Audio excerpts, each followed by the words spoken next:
जय श्री राम दोस्तों। दोस्तों, हमारी दूसरी शादी सफल होगी या नहीं होगी? पहली शादी हमारी किसी वजह से टूट गई, तलाक हो गया या कोई अन्य बात हो गई, फिर डर ये रहता है कि दूसरी शादी हम करें कि ना करें, वो सक्सेस होगी कि नहीं होगी। इसी उधेड़बुन में कभी-कभी हम गलती कर बैठते हैं। तो आइए जानते हैं हम अपनी कुंडली के द्वारा कि दूसरी शादी हमारी सक्सेस और टिकाऊ रहेगी या नहीं रहेगी। दूसरी शादी के बारे में हम देखते हैं उपपद कुंडली से। दोस्तों, घबराएं नहीं, ये बहुत ही आसान, आप अपनी जन्म पत्री पर लगा सकते हैं। उपपद कुंडली हमारी लगन का 12वां भाव जो होता है, वह उपपद कुंडली उसके द्वारा बनाई जाती है। जैसे कि राष्ट्रपति, उपराष्ट्रपति, मुख्यमंत्री, उप मुख्यमंत्री, ऐसे ही ये जो हमारी लगन होती है, हम स्वयं होते हैं। और 12वें घर का जो साथी होता है वो हमारा जीवन साथी होता है, यानी कि हमारे बाद हमारा जीवन साथी। इसी तरीके से हम उपपद कुंडली निकालकर ये देखते हैं कि हमारा मैरिज लाइफ सक्सेस आगे वाली रहेगी या नहीं रहेगी दूसरी शादी। अब दोस्तों बात करते हैं कि आपकी लगन कुंडली के 12वें भाव का स्वामी अपने घर से कितने घर आगे गया, उतने ही घर आगे हम चलेंगे। मान लीजिए उदाहरण के तौर पे 12वें घर का स्वामी आपका, मान लीजिए, सूर्य बनता है। आपकी कन्या लगन है, 12वें भाव का स्वामी सूर्य बनता है। वो आपके धनु में बैठा हुआ है, यानी कि लगन चार्ट से चौथे भाव में। और 12वें भाव का स्वामी अपने भाव से पंचम भाव में गया। ठीक है। अब यहाँ से हम पंचम भाव और आगे चलेंगे। तो धनु, मकर, कुंभ, मीन, मेष, ये आपकी मेष राशि में आपका ये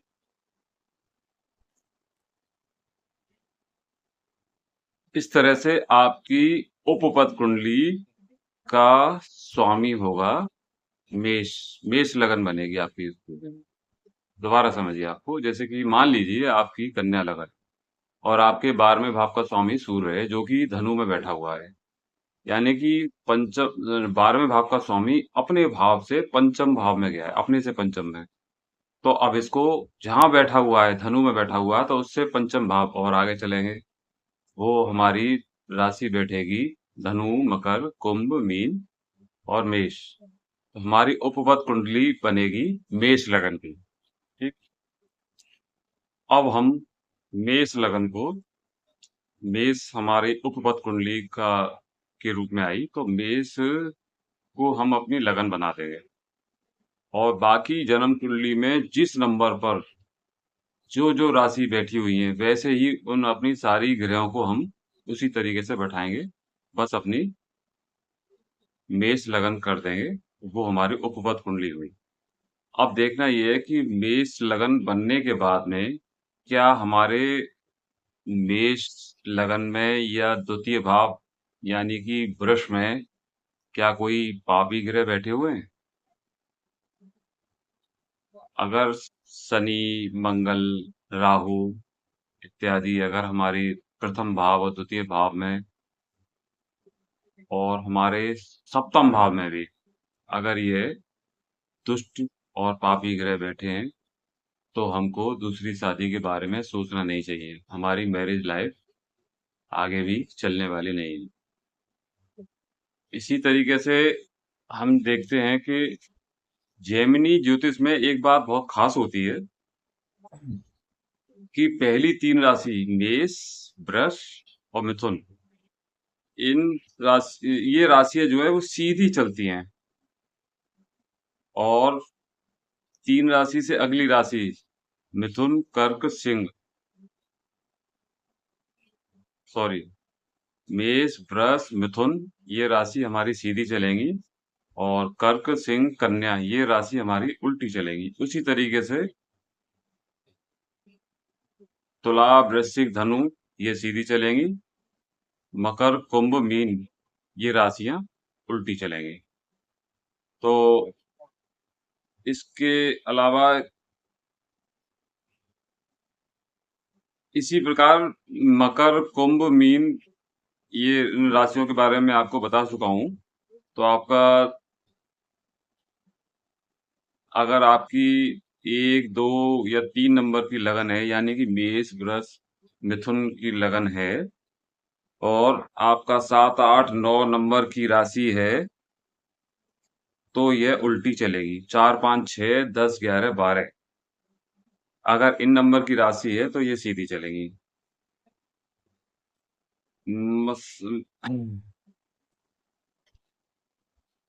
उपपद कुंडली आपकी जो भी बनती है, उसमें पहले भाव में आपकी कोई अ, दुष्ट, पापी, क्रूर ग्रह ना हो। हाँ, एक बात ध्यान रखने की है, ये जितनी भी चर्चा हो रही है, ये जेमिनी ज्योतिष के ऊपर हो रही है। जेमिनी ज्योतिष का सूत्र है कि उसमें हम सूर्य को क्रूर ग्रह और पापी ग्रह नहीं मानते हैं। ये ध्यान रखने की बात है। बस उपपद कुंडली में पहला हमारा जो लगन बनेगी, उसमें कोई क्रूर ग्रह ना हो, द्वितीय भाव में क्रूर ग्रह ना हो। अगर इनमें सौम्य ग्रह बैठिए तो आपकी शादी 100% सक्सेस रहेगी। आप दूसरी शादी कर सकते हैं। अब आपको अपने दिमाग में कोई खराबी लाने की जरूरत नहीं है। मैं आपको डिटेल में बता देता हूँ। शुभ ग्रह अगर प्रथम भाव, द्वितीय भाव में शुभ ग्रह आ जाएं, जैसे कि गुरु हैं, सूर्य है, चंद्रमा है, और बुध है, शुक्र है, तो ये वैवाहिक जीवन के लिए ये बहुत ही शुभ मानी जाएगी। और ये दो दो ग्रह बैठ जाते हैं तो ये बहुत बड़ी अच्छी लाइफ साबित होगी। दो दो ग्रह अगर आपके सौम्य ग्रह बैठ जाते हैं तो आप निश्चिंत रहिए, आप अपनी शादी की तरफ। और इसके अलावा उपपद कुंडली में अगर आपका वृष लगन आ जाता है उपपद कुंडली में और दूसरे भाव में पापी क्रूर ग्रह बैठे हों, तो जातक का दूसरा विवाह होगा ही होगा। कुछ ग्रह ऐसे होते हैं जो आपको दुख देते हैं और आपको छोड़ने नहीं देते। वो आपको जकड़ कर रखते हैं पीड़ा के साथ। तो क्या यह पीड़ा आजीवन भुगतनी पड़ेगी? आइए देखते हैं।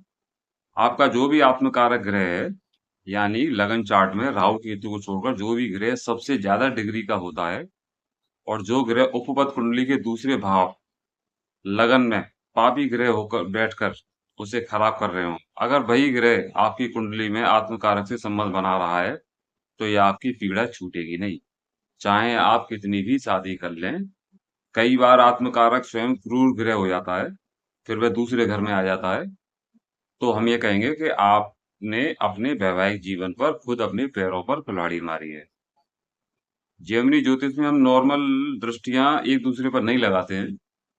ध्यान रखने की बात यह है कि आपकी उपपद कुंडली में लगन और द्वितीय भाव में जो पाप ग्रह या क्रूर ग्रह बैठे हैं, वह उपपद कुंडली में किस भाव के स्वामी हैं।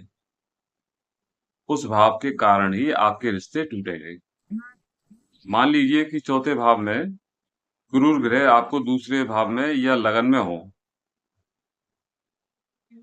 तो यह कहा जा सकता है ये रिश्ता आपकी माँ के कारण टूटेगा, क्योंकि चौथा भाव माँ का कारक होता है। ऐसे ही हम अन्य भाव के बारे में जान सकते हैं, जैसे कि छठा भाव का कारक वहां पर अगर पड़ जाए और आपका लगन या आपके द्वितीय भाव में, तो आप कह सकते हैं कि छठा भाव हमारे मामा मौसी का होता है, तो उनके द्वारा आपका संबंध विच्छेद हो सकता है। तो ये है देखने की कला। दोस्तों, अगर मेरी वीडियो अगर आपको अच्छी लगी हो तो लाइक कर दीजिए, सब्सक्राइब कर दीजिए, ताकि आने वाली सारी वीडियो आप तक पहुंच सके, और अपने दोस्तों के साथ भी शेयर कीजिए। हो सकता है कि इसके काम की हो। आजकल ये दौर काफी चल रहा है दूसरी शादी का, शादियां नहीं टिक पाती हैं।